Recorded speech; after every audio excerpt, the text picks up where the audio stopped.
when communicating in anything, whether that be sales or education, both of which my company does, it's really important to meet the person that you are communicating with at their level.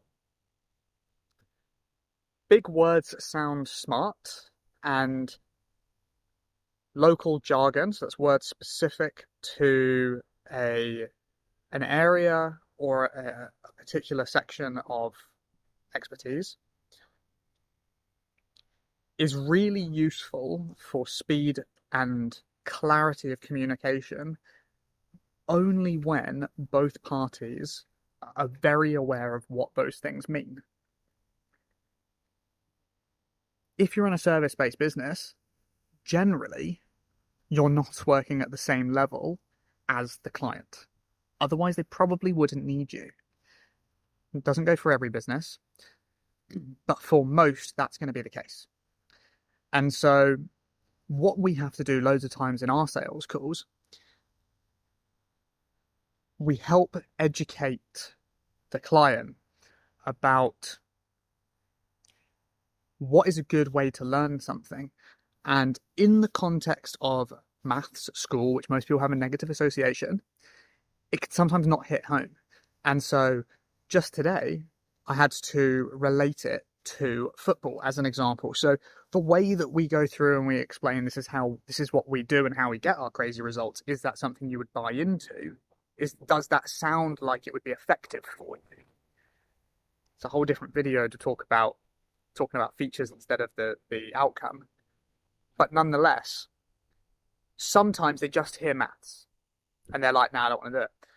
But today I had a kid who didn't want to do it. And so I related it back to him for football. And I was like, right, so let's say you want to get fantastic at corners, right?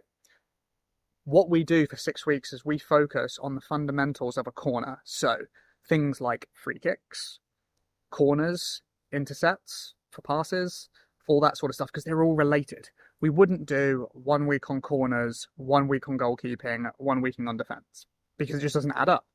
And then how we go through actually teaching you is we break down a concept into something new, something simple. So we'll break down the way that you kick the ball. We'll show you an example, go through it together, get you to understand why we're doing it this way. And then we're going to get you to practice a load. And as you're practicing, give you feedback until you get it right. Then once you've got it, we'll move on to the next topic. And I was like, now that you've heard it in that sense, how does that sound as a system to get better? Do you think you would come out of that a better football player than you were before? And he was like, oh, definitely. That sounds perfect. And I was like, exactly my point. But it only made sense to him because I brought it round to and down to his level where he was capable of listening.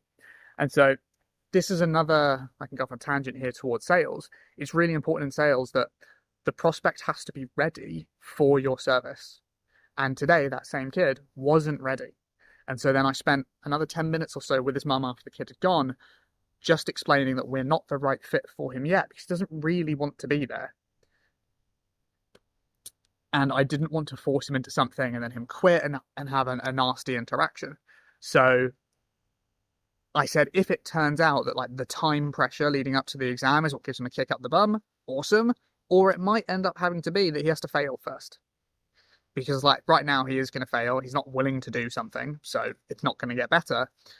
Maybe once he's failed and he sees all of his friends move on, at that point, he might go, damn it, now I wish I'd done it. And then be receptive of help.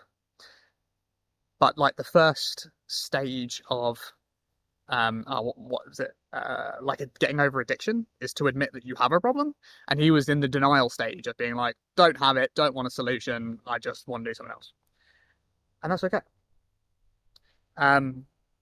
Slight tangent there. So essentially, going back to the main point of translating what your message is, super important for advertising and super important when you're educating as well. Any form of communication, it's really, really useful. Now, how do you go about doing that? If the person is of the same level as you, the person that you're trying to communicate to, use that level of language. right? Most people don't have a reading age above about 10. So you generally want to make things as simple and clear as possible. Because you and I might use the word boiling instead of hot to mean something specific. The water is actually bubbling, water is evaporating off. Most people use boiling and hot pretty interchangeably. And so if you say one with the intent of the meaning behind it and they don't get it, they will lose the meaning entirely. So how do you do this with your communication? Pretty much anything with a big definition. If the definition's important, break it down into the definition. That's it. So if the fact that something was boiling was important, you might instead say at the temperature at which it emits gas, or like that's even too high level. At the point bubbles form and there is gas, right? I think you can see that. And there's steam. Maybe that's even easier. Pretty bad example there on the fly, but hopefully it conveys the point. And that's my thoughts for today. So hopefully that helps you reorganize your communication. There are definitely loads of websites that do this as well. So there you go. Have a great day. Peace.